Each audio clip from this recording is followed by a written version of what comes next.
Olá, sejam todos bem-vindos a mais esta aula virtual de variável complexa. E hoje falaremos sobre como calcular algumas integrais impróprias usando a teoria dos resíduos. Então vamos construir uma função f de z que é analítica ao longo do eixo real. Vamos lembrar que no eixo real eu posso escrever a variável z como x mais 0y, onde x é a parte real de z. E, portanto, o f de z, que é o f de x mais 0y, fica simplesmente f de x, que, portanto, passa a ser uma função de valor complexo, mas variável real x. Vamos recordar aqui a definição de integral imprópria e lembrar que nós vamos definir a integral imprópria de f de x entre menos infinito até b e de b até mais infinito através desses limites.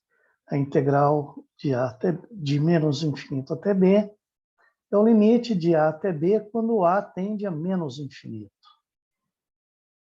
E a integral de b até mais infinito da f de x é igual à integral de b até c quando c tende a mais infinito da função f de x. E nós definimos a integral imprópria entre menos e mais infinito. Podemos colocar aqui mais infinito. É simplesmente a soma das duas integrais. Dessas duas integrais, onde a escolha de b é irrelevante. Se esse limite existir e este também, essa integral, assim definida como sendo a soma dessas duas, não depende da escolha de b. Quando os limites existem, dizemos que a integral imprópria converge. E no caso da integral de menos a mais infinito, o valor dela não depende da escolha de b. E nem a convergência ou divergência. E quando a gente escreve essa integral de menos a mais infinito, seria como se fosse uma integral de linha de f de z, tomando assim ao longo do eixo real, imaginando, por exemplo, este eixo aqui como sendo o eixo real. E da teoria de integrais impróprias, quando a integral for convergente, o seu valor coincide com o valor principal de Cauchy, que é a integral de menos r até r, quando o r tende para infinito, ou seja, integral desse ponto até esse, e fazendo o r tender para infinito. Veja que a única diferença para a definição de integral imprópria é que, no caso da integral imprópria, a gente divide a integral em duas, até um ponto b, depois de b até infinito, e toma os limites de forma independente. Né? De forma independente. Este e este limite têm que existir de forma independente. Já aqui, nós tomamos a integral num intervalo simétrico e fazemos o limite quando o r tende para o infinito. Bom, já infinito. Ora, sempre que essa integral for convergente, o valor principal de Cauchy é convergente e o seu valor coincide com o valor da integral. A recíproca não é verdadeira. Tem funções cujo valor principal de Cauchy existe, mas a integral imprópria é divergente. Um caso é este aqui. Integral de x dx de menos infinito até infinito. A integral de menos x até zero diverge.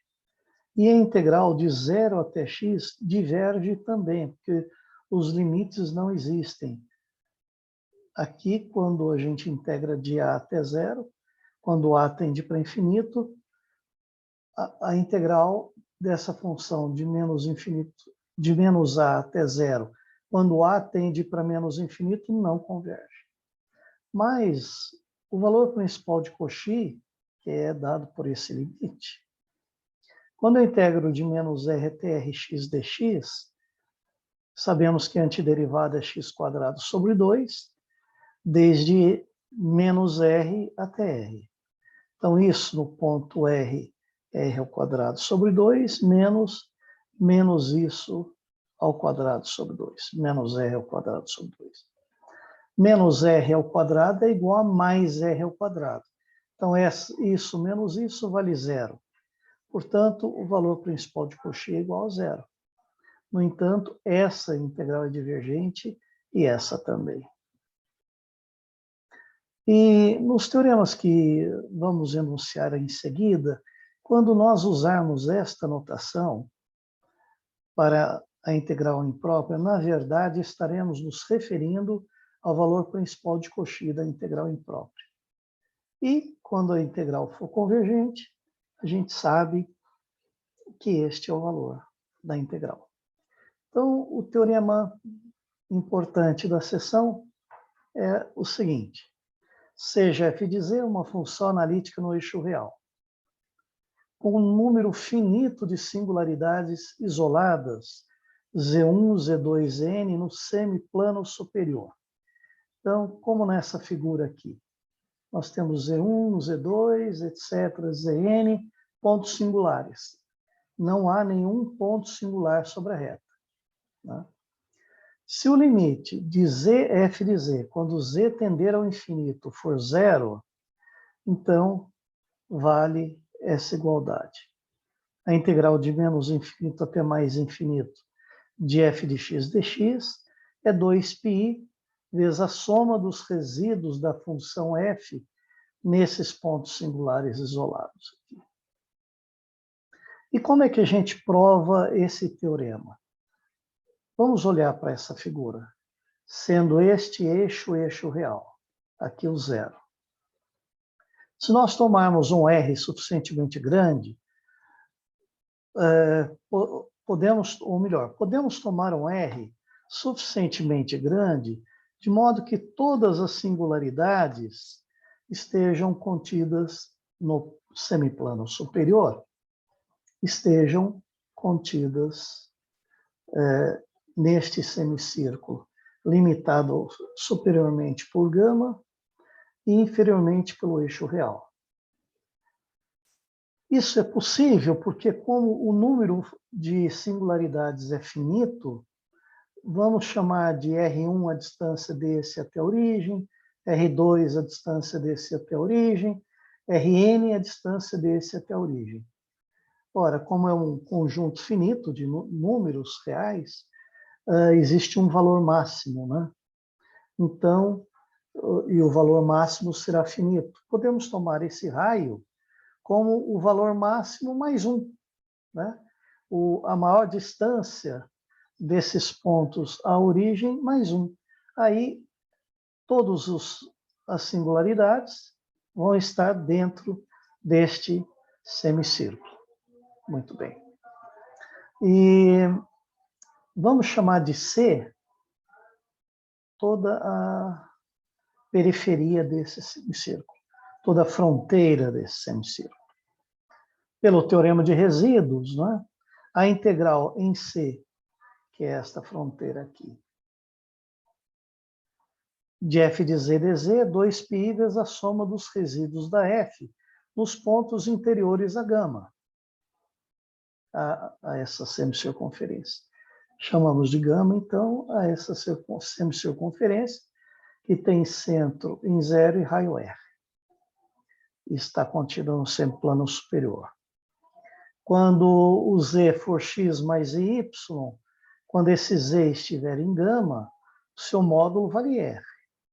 E sua parte imaginária é maior ou igual a zero. Então, 2π vezes a soma dos resíduos é igual à integral em C. A integral em C é a integral neste segmento de reta, cuja parametrização desse segmento de reta seria z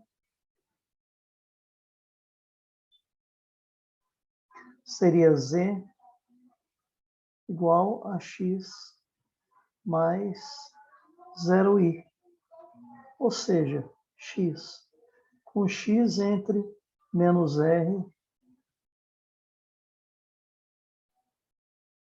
x entre menos r e r. Ok. E quando a gente passa de integral de linha para uma integral definida, nós substituímos o z pelo z. Aqui nós parametrizamos usando o x como parâmetro. Aqui usamos o x como parâmetro. Se z de x é o parâmetro que parametriza este segmento de reta, a gente tem que substituir o dz pela derivada, né, em relação a x, que é 1 vezes dx. Então, dz substitui por dx. Então, f de z, dz. No lugar de z, coloco x. No lugar de dz, dx. Mais a integral do semicírculo superior. E a integral é efetuada sobre este contorno no sentido anti-horário, né? Sentido anti-horário, então, aqui é esse. De menos r para r. E no semicírculo, deste ponto até esse. E no segmento de reta, de menos r a r. Pois bem. O que falta provar para termos o resultado desejado? Que quando r for para infinito, essa integral aqui vai para zero. Aí, quando r vai para infinito, esse é o valor principal de Cauchy da integral imprópria. Então, vamos provar que esse limite é zero.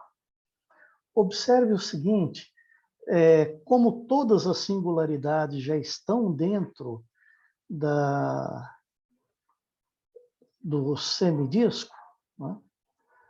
À medida que aumentar o R, não vai incluir nenhuma outra singularidade. Então, o valor da integral na curva fechada, né, vai continuar sendo 2π vezes a soma dos resíduos, nas singularidades que estão dentro do semidisco, né, ou semicírculo. Qualquer que seja o R. Então, a gente pode fazer o R tender para o infinito. Como esse limite é zero, significa que, dado um epsilon maior que zero, vai existir um m, ou vamos mudar a letra aqui, vai existir um k maior que zero, de forma que para m maior que k, então, para r maior que k, então a circunferência vai crescendo, crescendo, crescendo indefinidamente, né? O z sobre gama, um ponto z que esteja aqui sobre a circunferência, quando eu escrevo em forma polar, é r cis θ. R cis θ. Ou cis θ é a mesma coisa que e elevado a iθ, em gama. Então, quando eu estou sobre gama, o módulo de zf de z vai para zero, né? Então, quando o z está naquela semicircunferência, o z vale r elevado a iθ.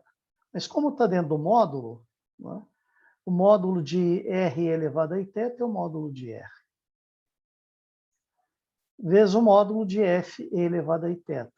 É menor que epsilon, só que eu escrevi que ele é menor que epsilon sobre 2π, epsilon sobre π, já para garantir que a desigualdade no fim fique menor que epsilon. Pois bem, Então, o módulo dessa integral em gama, para R maior que K, R, o raio de gama, é módulo da integral, como a circunferência é uma semicircunferência, o θ vai entre 0 e π. Θ percorre o intervalo de 0 até π. De F, no lugar de Z, eu tenho que colocar a parametrização, e no local de Z, a derivada de R elevado a θ, que é IR elevado a θ, que é o que nós estamos aqui, dθ. A integral, o módulo da integral é menor ou igual à integral do módulo. E lembrar que o módulo de I é 1, e o módulo de E elevado a θ, como θ é real, é 1 também. Então, é por isso que eles desaparecem aqui. O módulo de I é 1, o módulo de E elevado a θ é 1. Ora, o integrando é menor que ε sobre π. Então, isso fica menor que ε sobre π, vezes a integral de 0 até π, que fica, então, a integral de 0 até... Bom, podemos passar aqui, né? Então, mais um termo aqui, integral, 0 até π, né? De ε sobre π, dθ. ε sobre π é constante, tiro fora da integral. Integral de dθ de 0 a π dá π. Π cancela com esse π, fica menor que ε. Fica igual a ε. Então, provamos que essa integral fica menor que ε, qualquer que seja ε dado. Ora, um número complexo, isso aqui é um número complexo, que é menor, cujo módulo é menor que qualquer ε maior que zero, só pode ser o zero.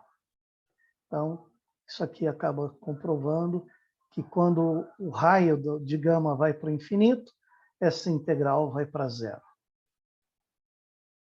Então, vamos aplicar esse teorema, né? Esse teorema aqui enunciado, da função só ter singularidades. Pode ter singularidades abaixo? Pode, né? Z1, Z2, N são as singularidades isoladas que estão no semiplano superior. Então, se F for analítica, a exceção desses pontos singulares e esse limite for zero, então vale esse teorema aqui.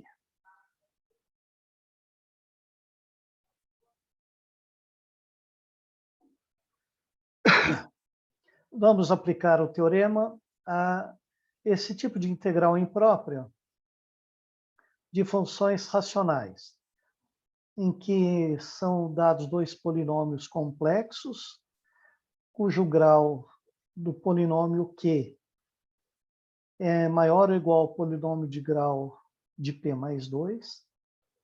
Então, esse aqui é pelo menos o grau do denominador aqui é pelo menos 2 unidades maior que o grau do numerador. É isso. Se esse limite for zero, aí... Ah, não. Se isso acontecer, já é verdade que isso é zero. E se o Q não tiver raízes reais, por quê? Para permitir que essa razão seja analítica em toda reta. Então, a integral dessa função racional P sobre Q, de menos a mais infinito, é 2π somatório, K variando de 1 até N, dos resíduos do integrando nos pontos ZK, onde a soma percorre todas as raízes ZK de Q de Z, situadas no semiplano superior. Porque observe que numa função racional, os pontos singulares são as raízes do denominador. Para provar isso aqui, observem, não é difícil perceber isso. Vamos supor que o P tenha grau 2. Z ao quadrado mais 3Z menos 2 sobre... O de baixo tem que ter pelo menos 2 unidades. O grau do denominador tem que ser pelo menos 2 unidades superior ao grau do numerador. Então, Z4 menos 5Z3 mais Z, por exemplo. Vamos multiplicar essa função por Z. Porque eu tenho que multiplicar a razão, P sobre Q, por Z. Bem, a gente sabe que como vamos analisar o limite no infinito, Z tendendo a infinito, quem comanda são as maiores potências do numerador e do denominador. Então, no numerador, vamos colocar o Z ao quadrado em evidência. No denominador, vamos colocar Z à quarta em evidência. Então, fica assim. Quando eu colocar esse Z ao quadrado em evidência, vezes esse Z vai dar Z ao cubo. Embaixo, Z à quarta, que eu vou colocar em evidência. Então, se eu coloquei Z ao quadrado em evidência no numerador, tem que dividir cada termo do denominador por Z ao quadrado. 1 mais 3 sobre Z, menos 2 sobre Z ao quadrado. Embaixo, como eu dividi por Z à quarta, vai dar 1 menos 5 sobre Z, mais 1 sobre Z ao cubo. Esse Z ao cubo sobre esse Z à quarta vai cancelar o Z ao cubo com o Z à quarta, ficar um Z no denominador, 1 sobre Z.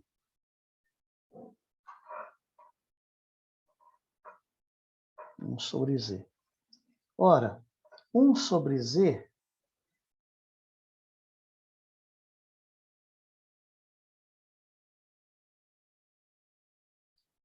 quando Z tende para infinito, 1 sobre Z vai para zero. Porque esse termo cresce, o módulo dele cresce bastante, e a razão vai para zero. 1 sobre Z vai para zero.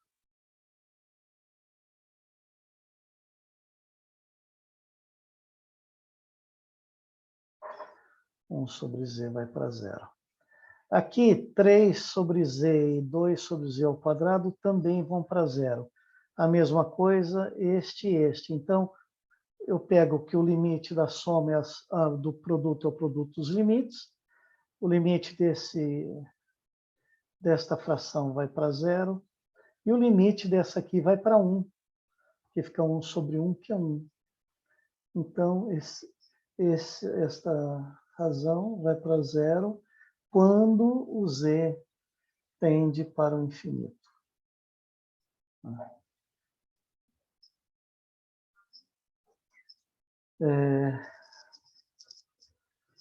Poderíamos usar a definição para provar que quando Z tende a infinito, né?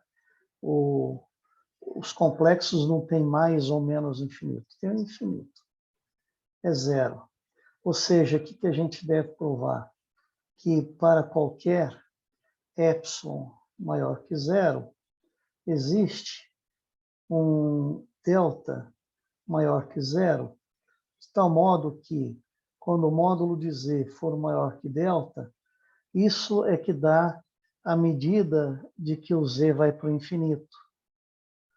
O módulo de Z tem que ser maior que esse número que eu encontrei. Então, o módulo de 1 sobre Z fica menor que epsilon. O limite é zero, né? 1 sobre Z menos zero menor que epsilon. Temos que provar isso. Então, olha, como é que prova isso? Da seguinte maneira. Dado esse epsilon,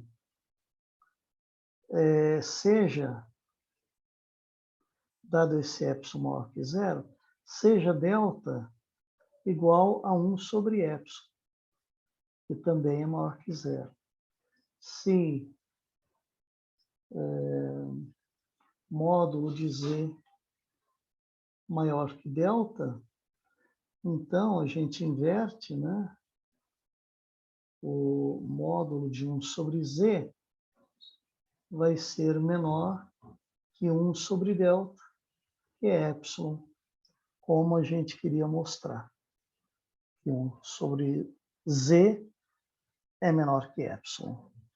Ótimo. Então, realmente, quando o z vai para zero, o infinito, aliás, 1 sobre z vai para zero.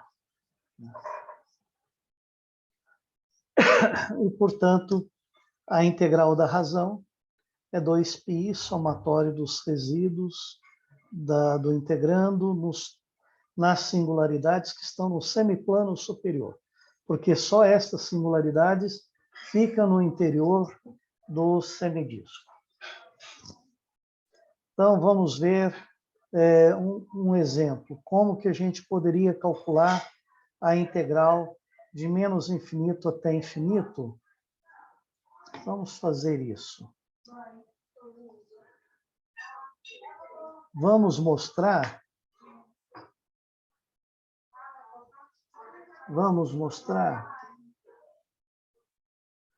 que a integral de menos infinito até infinito de dx sobre x à sexta mais 1 é 2π sobre 3. Então, a gente considera a função f de x como sendo 1 sobre x à sexta mais 6. E a função f de z, portanto, é 1 sobre z à sexta mais 6. O denominador não tem raízes no eixo real. X à sexta mais 1 no eixo real sempre é positivo, né? Sempre é maior que 1. E x à sexta é maior ou igual a zero. X à sexta mais 1 é sempre maior ou igual a 1. Então, esse polinômio não tem raiz real. Precisamos considerar o polinômio complexo correspondente, que é z à sexta mais 1. Quando a gente considera o polinômio z à sexta mais 1,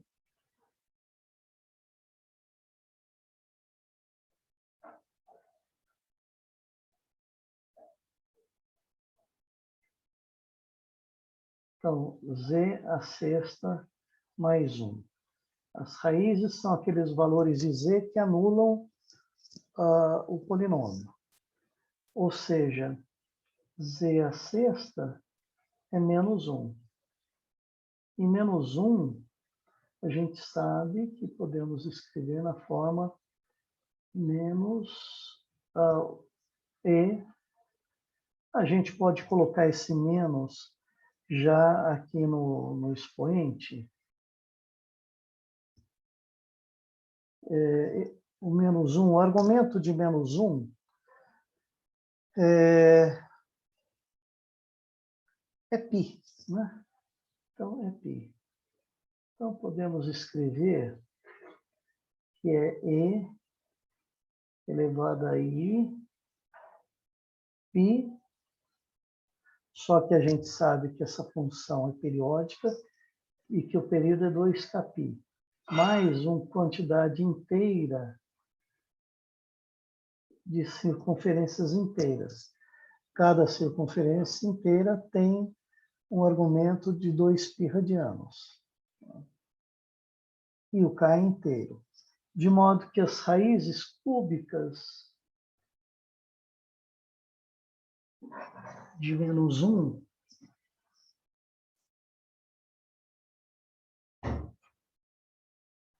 que são os valores do z, né? Vai ser e elevado a i mais 2kπ sobre 6, que nós colocamos aqui. Então, como são z à sexta mais 1, o menos 1 tem 6 raízes sextas. 3 delas estão no semiplano superior e 3 no semiplano inferior. As três que estão no semiplano superior são aquelas cujo argumento estão entre 0 e π. E para este argumento aqui estar entre 0 e π, o K pode assumir valores 0, 1 e 2. Porque quando K for 3, então 3 vezes 2, 6. 6. Então fica π sobre 6 mais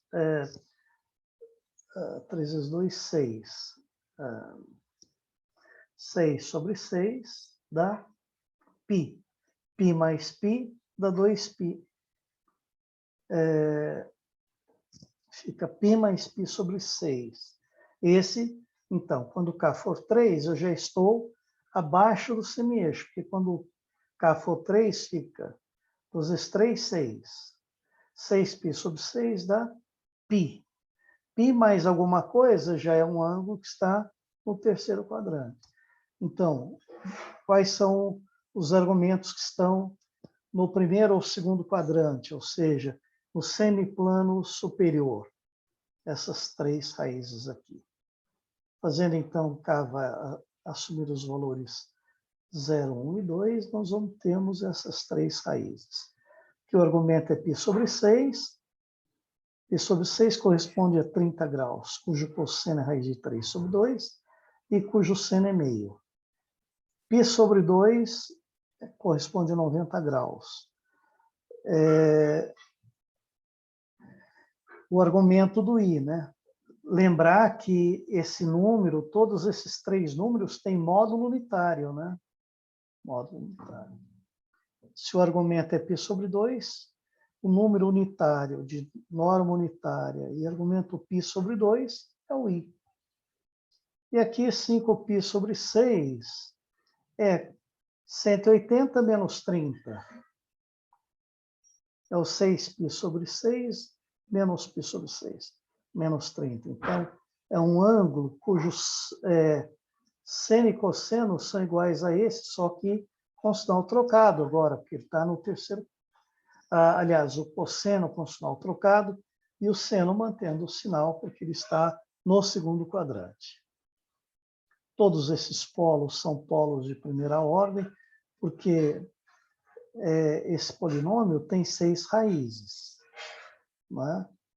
E 3 estão no semiplano superior, 3 no semiplano inferior. Então, cada uma dessas raízes é uma raiz simples, não tem nenhuma raiz dupla ou tripla. Então, e como z a sexta mais 1 está no denominador da nossa integral, nós só vamos ter polos de primeira ordem, ou seja, polos simples. Todos esses números aqui são polos simples. Vamos calcular, então, o resíduo. Vamos lembrar que quando um ZK é um polo de ordem M,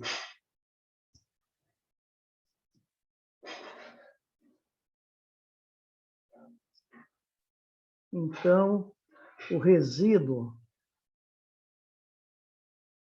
da função f em ZK é igual ao limite, quando z tende a ZK, de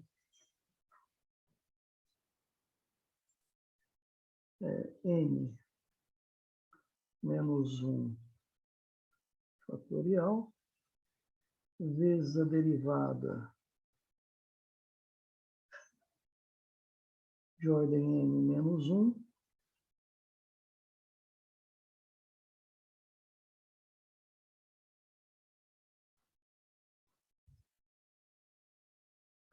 de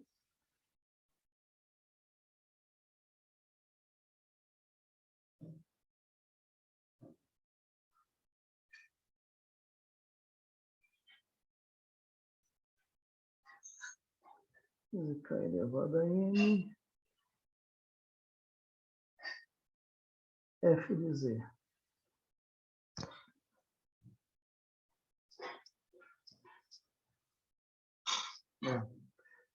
é 1 sobre n menos 1 fatorial.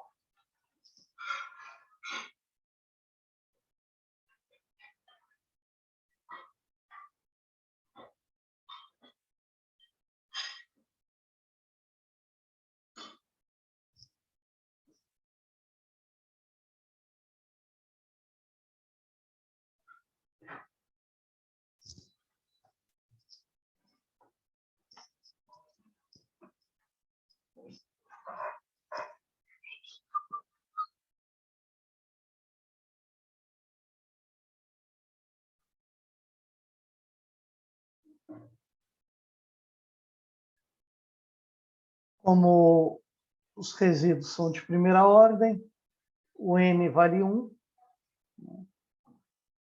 Então, n menos 1 vale 0, 0 fatorial é 1.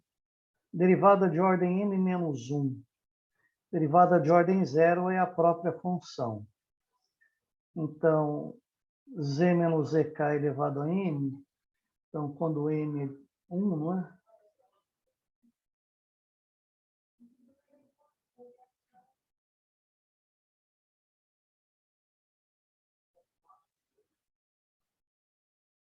Nós ficamos que o resíduo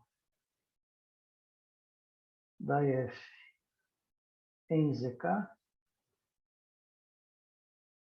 é igual limite quando z tende a zk de, aqui a fatorial de 0, que é 1, aqui a derivada de ordem 0, que é a própria função, z menos zk elevado a 1. Então fica z menos zk multiplica f de z. Então essa é a fórmula do resíduo quando n é igual a 1. Então, no resíduo da f em z1, eu multiplico a f, que é 1 sobre z a sexta mais 1, por z menos z1. Em z2, multiplico por z menos z2, em z3 por z menos z3. Substituindo z1, z2, z3 pelos seus valores, que estão aqui, nós chegamos ao seguinte. Primeiro, vamos calcular como limite, quando z tende a z1, isso aqui vai a 0, e isso também, porque z1 é uma raiz sexta de menos 1. Então, quando eu levo z1 à sexta, dá menos 1. Menos 1 mais 1 dá 0. Então, é 0 sobre 0. Podemos aplicar L'Hopital. A derivada do numerador é 1, porque z1 é uma constante, é uma raiz. Então, a derivada de z menos z1 é 1. E a derivada de 6 de z à sexta mais 1 é 6z à quinta. Então, basta usar L'Hopital, levantamos a indeterminação, e basta fazer o z igual a raiz de 3 mais 1 sobre 2. A melhor maneira de fazer essa potência é usar forma polar, né? Fazendo as contas, uma raiz de 3 mais 1 como sendo e elevado a π sobre 6, que a gente vai levar a quinta, fica 5π sobre 6. E aí é fácil obter a forma cartesiana. Então, fica menos raiz de 3 sobre 12 mais i, o resíduo em z2. A mesma coisa, deriva em cima, deriva embaixo. Dá isso e fazemos z igual a i. E a quinta é menos i. Aliás, a periodicidade é z, i a primeira é i. Segunda é menos 1, menos i. Menos i. 1 i. 1 i. Z a quinta é igual a z a quarta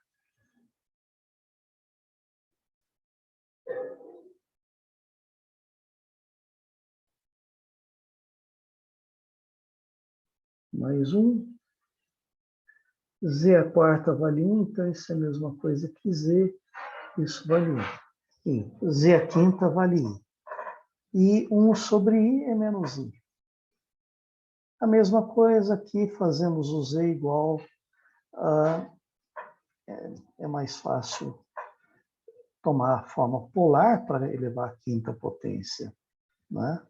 Quando eu pego isso aqui, eleva a quinta potência, fica 25 sextos, que é 24 mais π sobre 6.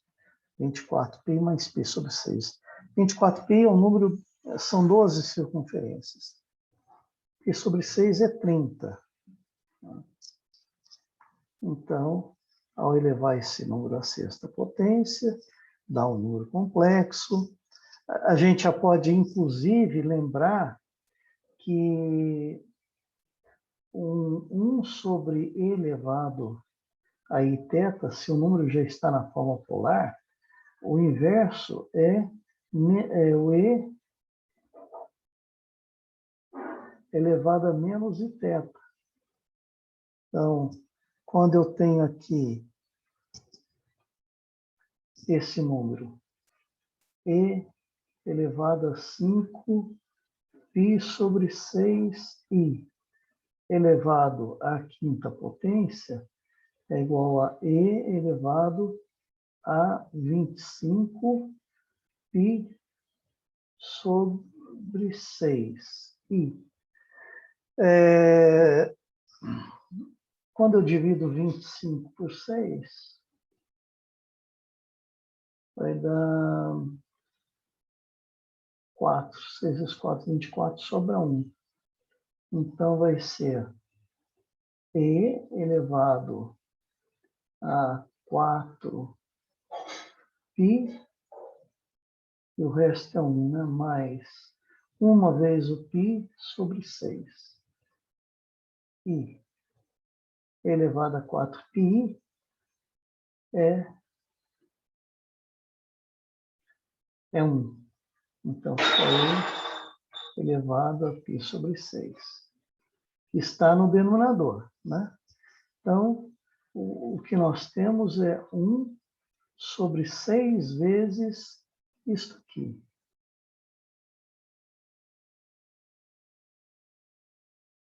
Que é igual a e elevado a menos π sobre 6 sobre 6. É a maneira mais fácil, né? Ou seja, é 1/6 de e elevado a menos π sobre 6. Faz aqui um gráfico rápido, é menos 30 graus. Então, o cosseno é positivo. Cosseno é positivo, cai aqui à direita. O seno é negativo. Esse ângulo é de 30 graus. Então, o seno e o cosseno são iguais os de 30, em valor absoluto. Então, o cosseno de 30 é raiz de 3 sobre 2. O seno de 30 é meio, só que aqui é negativo, então é menos meio. E dá esse valor, raiz de 3 menos i sobre 12. Então, portanto, pelo teorema dos resíduos, essa integral é 2π vezes os resíduos que ficam no semiplano superior, que é isso, mais isso, mais isso. Quando eu somo isso com isso, esse termo se cancela com esse. Vai ficar menos i, vai ficar menos 2i sobre 12, ou seja, menos i sobre 6. Menos i sobre 6. E, somando com esse, menos i sobre 6 dá menos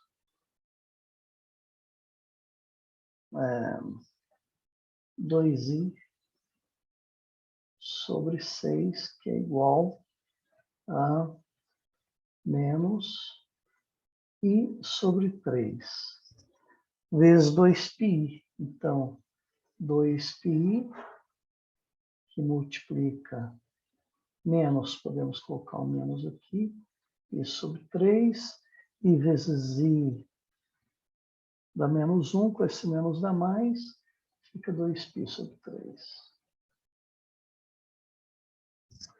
2π sobre 3, que é o resultado obtido. E como exercício, sugerimos calcular essa integral, provar que seu valor é π sobre 9, e esta outra integral, provar que aqui é apenas, como nós escrevemos integral entre 0 até infinito, como essa função que eu estou integrando é par, o valor dela em x é igual ao valor dela em menos x, então a integral de 0 até infinito é a metade da integral de menos a mais infinito. E eu preciso de integral de menos a mais infinito para usar o teorema dos resíduos, né? Então, use para calcular essa integral aqui. E aí, agora, nós vamos interromper a aula de hoje, ou a aula de agora, para falar sobre integrais envolvendo senos e cossenos. Então, até breve, eu os vejo na próxima videoaula.